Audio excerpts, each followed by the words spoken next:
Hello, and welcome to Your Vote Counts, a public service program bringing local candidate interviews to you for the primary 2020 election. This is produced by Capital Community Television via remote technology in collaboration with the community groups of the American Association of University Women, the League of Women Voters of Marion and Polk Counties, 4 neighborhood associations, and Salem City Club. For the nonpartisan contested races selected, all candidates were invited and all accepted. Candidates did not receive the questions, which were developed by the sponsoring groups ahead of time. The candidate has been asked to prepare a 3-minute opening statement telling about themselves, their qualifications, and vision for the elected position. I'm Toma Cadu, and I'm a member of the League of Women Voters of Marion and Polk Counties. And I'd like to introduce you to Reid Sun, who's running for the office of Salem City Council, Ward 7, who will now begin with his opening statement. Thank you, Tomika. I appreciate that. And I just want to say thank you to the League of Women Voters, CCTV, the neighborhood associations, and the City Club for putting this on. I really appreciate that and this opportunity. My name is Reid Sun, and I was born and raised here in Salem, Oregon. I am a CPA licensed in California, currently working as the Director of Finance for Salem Health Hospitals and Clinics. My wife Maggie and I are raising our 3 young children here in Salem. We have 3 under the age of 4. And we chose to come back to Salem to start our family because I believe that this is the best place for us to be, and this town has given me so much, and it's my privilege to be raising my family here. What better way to pave a way for the legacy of my family than to get involved at the political level, which is what I'm doing. And currently, again, I'm a Director of Finance for Salem Health. Salem Health is Salem's largest private employer, and I believe that I offer a new, fresh perspective that would bring some balance to Salem City Council. My role brings me to very complicated, complex problems and situations every day. We have over a $750 million annual forecast at the hospital, over 4,500 employees.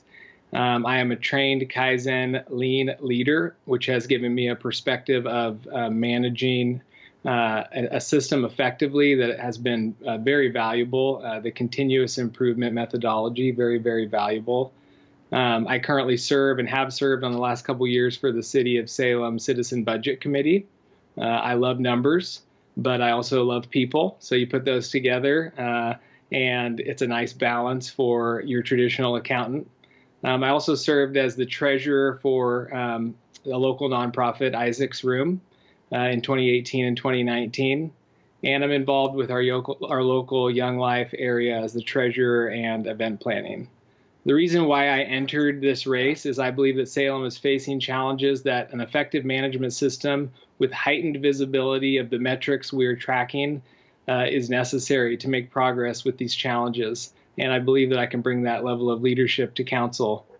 I believe that our city council needs a balanced perspective, and mine of a finance professional and a young adult raising my family is something that we don't have a lot of representation on the current council, but yet there's a large representation of those of us in this exact same situation, raising our kids, looking ahead to the future, living here in Salem, and hopefully more to come in the years ahead. So that's a little bit about me, and I'm excited to dive into some of the questions. Thank you for that information, Reid. And now let's give you an opportunity to address some questions and topics of concern to our community. Many residents don't necessarily understand the role of a council person play in our lives. Why should residents and voters be interested in this race? I think that when you think about your day-to-day, you want your local government to make wise and effective decisions so that we don't need everybody to be involved at every single level. I think it is important to have representation at neighborhood associations and various boards and commissions, but most people, don't have time, and they want to be able to live their lives and go about their business and work, live, and play here in Salem. And so I think it's important that we understand that when you're electing leaders, that you're choosing somebody that you may not necessarily agree with 100% of the time on every decision, but that you believe in their core values, that you believe that they will provide the leadership that you and your family have come to expect of our local government. Because from water, sewer, roads, bridges, taxes, the way that we handle these challenges is important today, and it's important for our children's future. And so that's where your vote at the ballot box is probably one of the most important things that we will do. Let's explore a little bit about the direction of care for the homeless in our city. What would you suggest taking into caring for them, taking into consideration business concerns and public safety?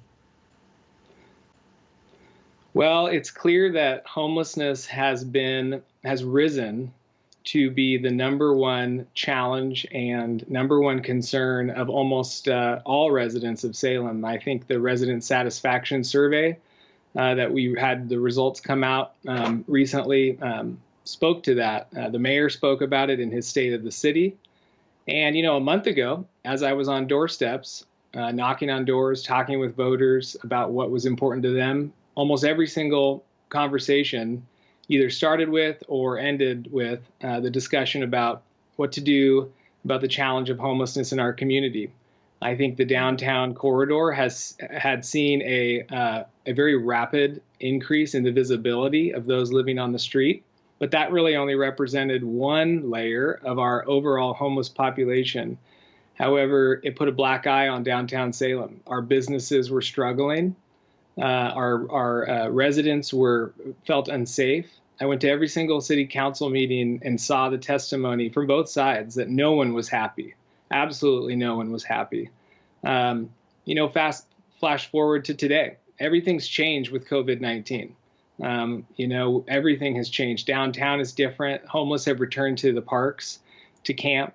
We are putting them up in hotels and motels to avoid the risk of exposure to COVID-19. And the layer of the most vulnerable homeless, which is those right on the edge that aren't quite there yet, but one paycheck away, has now increased exponentially, with 1 in 8 Oregonians facing unemployment, which is a rapid change in our environment. So my focus, and I think our priority should be, of course, managing those that were living downtown and have now returned to parks and camps. But I also think that our number one priority should be the economic recovery as we move forward from COVID-19 with the record unemployment and job loss that we have seen.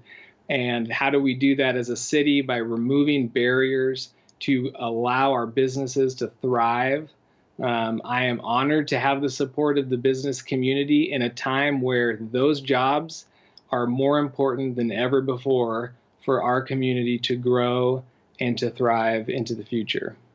So there's a lot I could say, but overarchingly, economic recovery is going to be lock and step with how we move through and continue to face the challenge of homelessness, not just for the business community, but for our residents and for those living on the street or wherever they might be. Thank you. What should the city be doing to combat climate change? And do we need a Salem climate change action plan? Well, one of the things I think we should have done and continue to work on is we should have moved forward with the proposal to build the additional bridge across the Willamette River. And the reason why I'm bringing that up now, don't know if that's one of the prepared questions or not, but I get that question on almost every doorstep as well. And I'm walking doors in South Salem. I mean, not right now, we're making phone calls, but whether it's on the phone or on the doorstep, people said, What about the bridge? Why did they kill the bridge? Why did the bridge proposal die? These were the questions I was getting. And one of the most interesting connections to that was the impact on carbon emissions.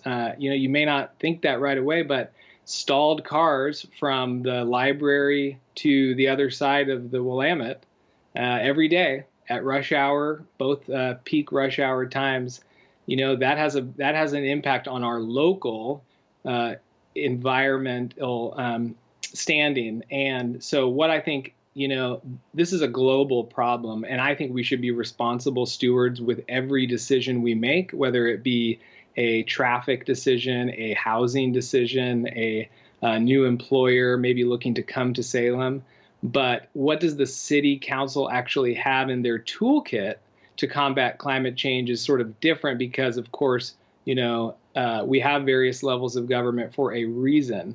And so the bridge decision was one of those that I felt not only was a disappointment for years and decades and tens of millions of dollars of investment in planning, it was an impact to our local congestion and traffic, but it was a major impact to the environmental footprint that Salem has locally.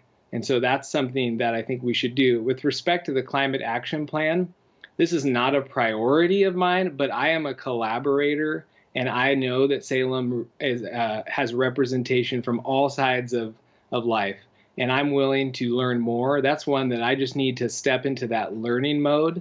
I'm very comfortable with a lot of things, but I do believe that in order to make informed decisions about what would a climate action plan look like, I would want to sit down collaboratively, knowing that our city council is going to look very different in January than it does today, depending on the election.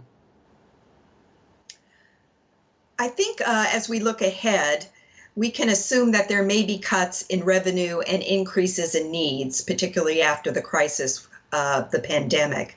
Tell us what your financial priorities are for the city budget. So first and foremost, I think our city budget should be prioritized to the core functions of city government. So that's public safety, and that's infrastructure, and that is roads, of course, bridges included in infrastructure, and parks, right? So those are kind of your three main priorities. And I think that we're going to have a very challenging look ahead. I know that the city budget office is hard at work in developing the proposed budget that we'll be seeing soon for the next fiscal year. Those meetings, I think, have been moved to virtual, so it should be interesting to see how that goes. But those are my priorities. But first and foremost, economic recovery. So how do the priorities of our budget support and promote the economic well-being of the jobs that have been lost in our community due to COVID-19? That is more important than ever. And so with that comes a need to really look at what are we asking taxpayers for on a day-to-day basis and as we look ahead to the future. The payroll tax was going to be on the ballot, and it's been pulled from the ballot, which was a very smart and wise decision made by the city. And then later, sort of in a procedural vote, rectified by the council. I believe that was the right decision to make. This is not the time, not only to be even talking or looking at new taxes in the short term, but this is not the time to be asking or promoting the idea of new payroll taxes in the future at all. People are hurting significantly. Working families are hurting. And so we're going to have to look at the money that we have available. The city's going to need to live within its means. I know that is difficult in a community that is growing, but I can tell you with my experience at the hospital, we've solved budget gaps much larger than what the city is facing, especially considering the fact that the council decided to pass a operating fee raising $7 million for the general fund without taking it to the voters. That changed the forecast significantly. And we're really only looking at a $2 to $3 million revenue gap in any one year, looking out ahead to the next 5 years. On a $650 million budget, that's totally manageable while still prioritizing public safety, infrastructure, and parks. Thank you. You talked a little bit about the downtown area when we were discussing homelessness. What's your vision for increasing and maintaining the vitality of our downtown area? Well, I think that the downtown, when I look back to growing up, downtown was not the same that it is today. And I say that positively, meaning that we have so many new and enjoyable atmosphere, the riverfront park, the bridge to Minto Brown, the restaurants that you could list. And I think that we should continue to promote policy at the city council level that encourages development of new ideas, new business, new jobs. We're going to need to grow faster, actually, than we would have without COVID-19. I would have said the same thing a month ago, that we're going to need to focus on the jobs in the downtown corridor, because the downtown is very core to any city's image, and not to mention it's sort of a bypass for many people in the region as they come through and cross the bridge. But I say that now more than ever, that with COVID-19 still in front of us, and the job loss we've experienced, we need to grow even faster than we would have in order to offset that compression that we've seen in the market. So I will be one to support policy that makes it easier, not harder, for our downtown businesses to thrive, for restaurants to thrive. There is many incredible, unique things happening right now in downtown in order to keep businesses open, specifically restaurants. And the city should look at, let's not unwind some of this creative stopgap sort of policy that we put in place as a result of the emergency declaration. Let's continue to be creative so that those restaurants and businesses can thrive, which will in turn bring more jobs for our working families in Salem. I love our downtown, and I want to see it only improve. And our sidewalk space should be shared amongst all residents. No sidewalk should be a living space, not just because I think that I want to be able to go and enjoy downtown and not have to avoid certain places. I say that because it's not a safe place or an inviting place for anyone to live. The sidewalk was not meant for that. And so we need our sidewalks to be shared space for everyone to enjoy and preserve that for our downtown and for all of our community. Thank you. Thank you very much. And we thank you for being here today, Reid Sund, and sharing your thoughts and perspectives as you seek the city council position. Thank you very much. And if you want to learn more, you can go to my website, reidsund.com. Terrific. Thanks to Capital Community Television for the extensive efforts made to make this program happen. And thanks to you, the public, for watching in order to become a better informed voter. If you have recently moved or need to register to vote, you have until April 28th to do so. Ballots will begin being mailed out on April 29th. And most of all, remember to vote, because your vote does count.